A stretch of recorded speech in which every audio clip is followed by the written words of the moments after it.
Okay, थोड़ा सा light setup कर लें। काफ़ी लोगों के सवाल हमेशा हर बार होते हैं कि कबीर भाई 30-40 हज़ार रुपये में ना कैमरा कौन सा अच्छा रहेगा।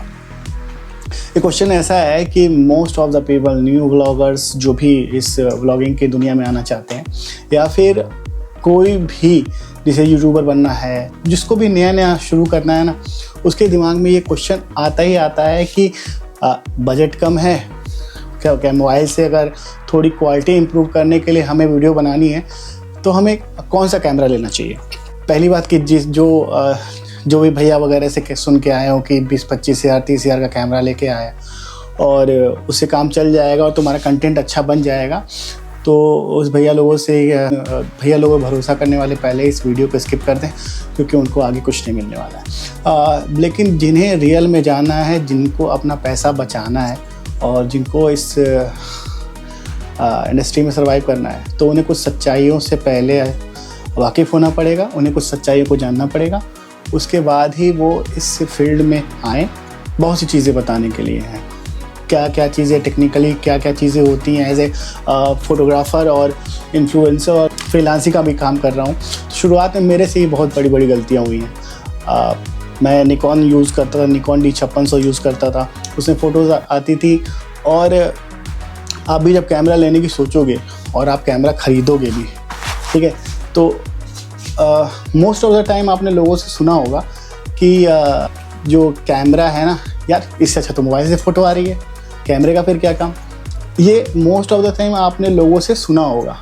तो उसकी वजह क्या है? देखिए, होता क्या है कि जो कैमरा होता है, आपकी रेंज शुरू हो जाती है 30 हज़ार से, तो शुरू हो जाएगी। और आजकल जो मिररलेस भी ठीक ठाक से मिररलेस जो भी मार्केट में आ रहे हैं, वो 60-60 हज़ार में आपको मिल जाएंगे, नो डाउट मिल जाएंगे। लेकिन उस टाइम भी आपको यही चीज़ लगी महसूस होगी, जो कैमरे के साथ किट लेंस आ रहा होगा, वो आपको सिर्फ एक तरह से फोटोग्राफर्स ये कहते हैं, या हम लोगों को भी ये पता है, वो यूज़ किया जाता है आपको शटर के लिए कि फ़ोटो क्लिक कर रहा है कैमरा के लिए। मतलब बहुत बुरा ये स्टेटमेंट है, लेकिन ये हम लोग मानते हैं कि ये बात सच है कि वो सिर्फ शटर यूज़ करने के लिए, शटर चेक करने के लिए ये चीज़ होता है। ठीक है, मैं कैमरा खरीद लिया। कैमरा ना मोस्ट ऑफ द टाइम आपका मिलेगा 45 हज़ार, 50 हज़ार, 30 हज़ार, किसी भी आप तक आप जा सकते हो।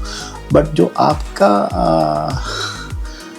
उसके बाद का जो आपका खर्चा है, वो आपको जानना पड़ेगा। कभी भी कोई भी कैमरा लेने से पहले, कैमरा आप कोई भी खरीद लो, लेकिन कैमरा लेने से पहले आपको कुछ चीज़ें दिमाग में रखनी पड़ेगी। पहली चीज़, फ़ोटोज़ क्लीन लेने के लिए आपको लेंस अच्छा लेना पड़ेगा।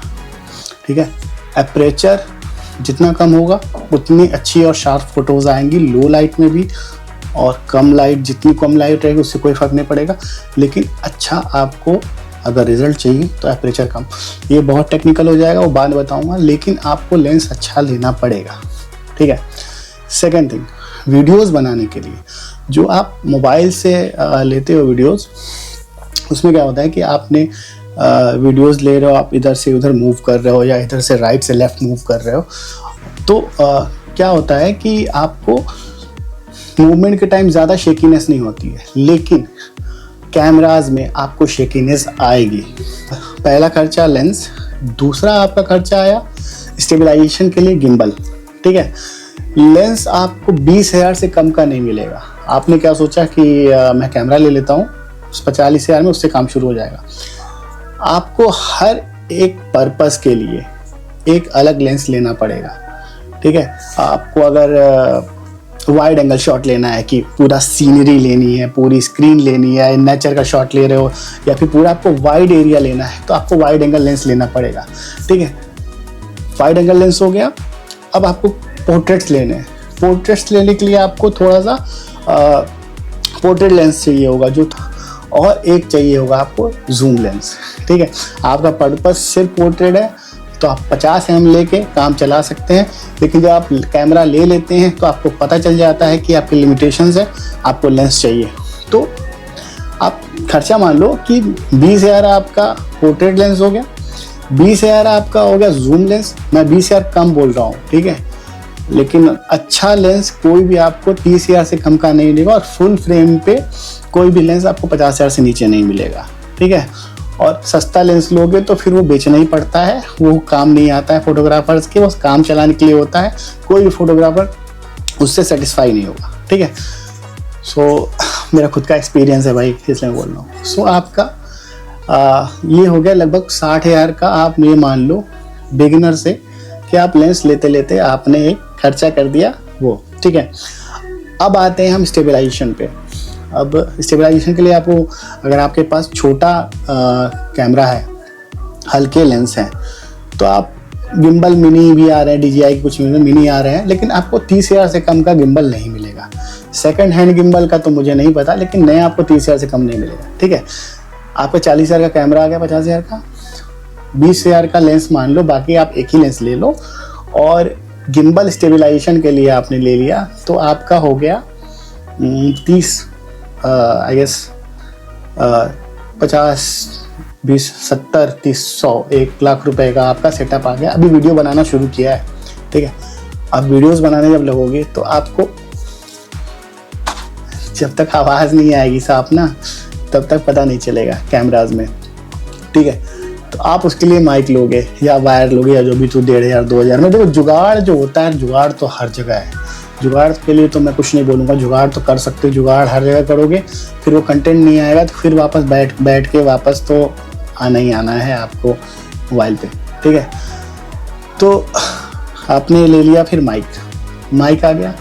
अब आपको चाहिए लाइटिंग के लिए आप फ्लैश लोगे, और अच्छा मेमोरी कार्ड लोगे। मेमोरी कार्ड भी आपके 1,000 रुपीज़, 2,000, मतलब आपका पूरा का पूरा खर्चा लाख रुपए से कम कभी नहीं आने वाला, अगर आप ऐसा कर रहे हो, ठीक है।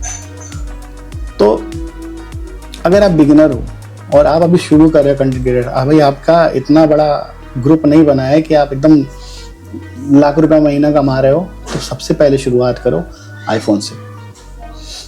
आईफोन या भी कोई भी ऐसा फ़ोन जिससे क्लीन वीडियोस बनती हो, उससे कंटेंट बनाना शुरू करो। एडिट भी मोबाइल पे करो। और एक बात और, अगर आप कैमरा से अगर शूट करते हो तो आपको एडिटिंग भी लैपटॉप पे ही करनी पड़ेगी, आपका मोबाइल में नहीं होगा, ठीक है। और अच्छा सिस्टम चाहिए कैमरास के एडिट करने के लिए। सिस्टम में कम से कम 4 GB ग्राफिक कार्ड चाहिए, और 16 GB रैम मिनिमम रिक्वायरमेंट है, और वो भी 1080 पिक्सल्स पे 4K। कभी भी नॉर्मल 32 GB से नीचे पे आपका प्रोसेस नहीं करेगा कोई भी सॉफ्टवेयर, ठीक है। तो ये रही आपकी रिक्वायरमेंट दूसरी वाली, ठीक है। सो आपको एक लैपटॉप भी चाहिए होगा। सॉरी, मैं 1 लाख रुपए के बाद तो भी एडिटिंग के लिए तो भाई पोस्ट प्रोसेसिंग करोगे ना, तो आपकी दूसरी होगी एडिटिंग हो गई आपकी 80,000 का लैपटॉप ले लो, 1,80,000 रुपये, ठीक है। तो कभी भी अगर आपको कैमरा लेने का अगर मन करे तो आपका बजट 1.5 लाख रुपए से कम नहीं होना चाहिए। अगर आपको एडिटिंग करनी है, अगर आपको नहीं तो नॉर्मल ऐसे ही वीडियो बनाना है, लोगों को दिखाना है कि हाँ ऐसे है, और वो लोग भी आपसे कहे कि अरे यार कैमरा तो खरीद लिया है बट क्वालिटी नहीं है। क्वालिटी के लिए चाहिए भाई अच्छा लेंस, अच्छे लेंस चाहिए होंगे, अच्छी लोग, और फिर आपकी जो भी एबिलिटीज़ हैं, एफर्ट्स हैं, आपको कैमरा चलाने सीखने के लिए कम से कम 6 महीने की प्रैक्टिस चाहिए होगी, ठीक है। इतना अगर पेशेंस हो और इतना कर पाओ, गो फॉर द कैमरा। पर अगर बजट कम हो, this is not for you. और कोई भी अगर ऐसा बंदा है जिसका बजट 50-60 हज़ार रुपये है और वो सोच रहा है कि वो खरीद ले, मैं मना करूँगा, या कोई भी मना करेगा जिसको पता है इस चीज़ के बारे में। बहुत महंगा शौक है। आईफोन इसलिए कह रहा हूँ मैं क्योंकि आईफोन में स्टेबलाइजेशन बहुत अच्छी होती है, जो सबसे ज़्यादा बड़ी रिक्वायरमेंट होती है किसी भी सिनेमाटोग्राफी के लिए। जो आज के जितने भी इन्फ्लुएंसर हैं, most of the people are using iPhone just because of stabilisation, nothing else, ठीक है। ज़्यादा एडिटिंग उसकी वीडियोस में नहीं, क्योंकि उसका ग्लो नेचुरल होता है, तो वो भी नहीं करनी होती है, ठीक है। वन प्लस यूज़ कर चुका हूँ। वन प्लस में कलर की थोड़ी कमी होती है, वो सब बात की बात है, लेकिन फॉर द टाइम बिंग इतना याद रखो कि अगर आपको इन्फ्लुएंसर बनना है और अगर आपको कैमरा खरीदना है, तो आपके पास मिनिमम बजट 1,20,000 से 1.5 लाख रुपए का होना चाहिए। फिर आप बिल्कुल जाओ कैमरा लेने के लिए, बड़े आराम से लो। पैसा जेब में रखो, लेकिन वो सब रखने के बाद भी आपको प्रैक्टिस चाहिए कैमरा चलाने के लिए। आज की वीडियो यहीं तक। आगे की वीडियोस टॉपिक अपना कमेंट में डाल देना, उस पर अगर थोड़ी बहुत होगी तो हम बता देंगे और शेयर कर देना यार। मिलते हैं।